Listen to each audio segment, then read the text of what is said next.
cactus and succulent growers, I'm Lynn. Welcome to Desert Plants of Avalon in the north of Ireland, and in today's video I'm going to be talking about thrips on cactus plants and what it looks like and what you can do to treat it.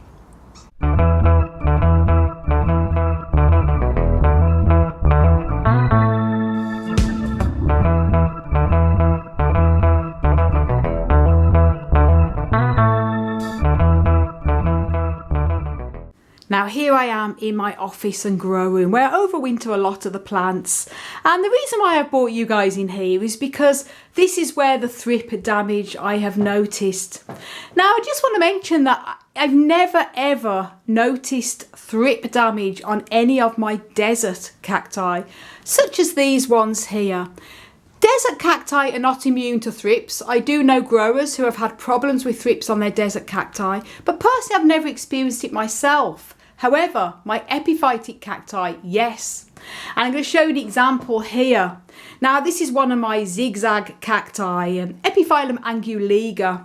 And look at this. This is typical thrip damage there. And I'll show you here. This is what it looks like. And it can look quite similar as well on desert cacti. You'll see this sort of scarring. And it can look very similar to spidermite damage, but I'm going to show you in the polytunnel what spidermite damage looks like in a bit. The difference between the two is that thrips do leave more of a damage on the whole of the plant, and spidermite tends to attack the growing tips more often than the whole of the plant, although spidermite can also attack the whole plant. Tends to be my experience with my desert cacti, tends to be the growing tips. Even when I get spidermite on any epiphytic cacti, it would tend to be the very tips here. And thrips would be sort of more like patches over the plant. Also, thrip damage tends to be more sort of silvery, scaly than the spidermite that tends to be more orange. And look at that. And you might say, well, how do I know that that's definitely thrips? A couple of weeks ago I was wondering what was happening to this plant. I thought it doesn't look like typical spider mites, but when I looked closer with the magnifying loupe I could actually see very sort of thin, tiny, typical thrips. And unfortunately I don't have any photos or any left, thankfully, on this plant to show you, but I experienced it quite a bit with my house plants. When you sort of rub some of these little black things, you'll often find that they're quite hard, and that's actually the poops or the excrement from the thrips. And I could clearly see under the magnifying glass that they were thrips, and the plant was quite bad covered, even on the bits that aren't damaged. So I had to treat this plant immediately. Now normally how I would treat thrips on house plants and also with epiphytic cactus is with my neem oil mixed with horticultural soap. But when you have a bit of an infection on them, infestation I shall say, you want to act quick, and this is when I have to resort to chemical methods, because neem oil is great for getting rid of pests and preventing, but it does take a few, with thrips anyway in my experience with house plants and that, it does take quite a few repeated treatments to completely eradicate them. And I just wanted to get this done quick. So I'm going to show you what I use that really worked well, and it works really well on my house plants as well. And this is this product here, and this is called Provanto Ultimate Bug Killer, and it actually is one of the few that actually seems to work on thrips. It's not a systemic, it's a contact, but it works well. It's one I get from the garden centre. I'm not affiliated with this product in any ways. I'm just recommending what really worked really well. It seemed to really completely get rid of the thrips, and that's what I managed to do. If you're not in a mad rush to get rid of the thrips, if you've only noticed a very small scale of it, then what I would recommend is neem oil. And what I like to do here, I'll just go and get it there, and I love to use this as a preventative treatment as well. If the infestation isn't too bad, organic neem oil here, this is one I like to use. and horticultural soap I mix the two, and it's really great for pests, including spider mites as well. I find it's the only real thing that will help to prevent them from coming back. So now I've treated this plant and there's no signs of thrips, I'm going to be regularly using the neem oil every month on it to prevent any chances of thrips coming back again. So this is more of a preventative in my experience as well. Now, I just want to mention that I isolated this plant. When I seen the thrips, obviously I took this plant out, put it out the back, treated it straight away, and I only introduced it back here in the office once I made sure there was no signs of any thrips left on the plant. So this is treated now. I'm still going to be treating it with neem to prevent them coming back. But not only should you remove any plants that you find with thrips, isolate them from the rest of your collection, but you also need to treat any plants that's been in the collection that's close to it. For example, this was hanging up here on this hanging plant stand, so I had to treat not only this plant but also all of these on here, because although they had no signs of thrips, thank goodness, I had to treat them as well, just in case they spread onto any nearby plants.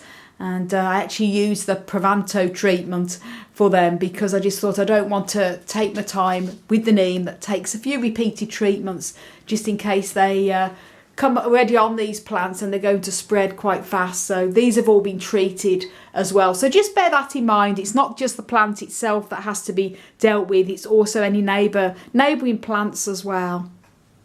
But I'm going to take you now into the polytunnel to show you what spider mite damage looks like and how it does compare between the thrips. I'm going to show you what typical spider mite damage looks like and how it does compare to thrip damage.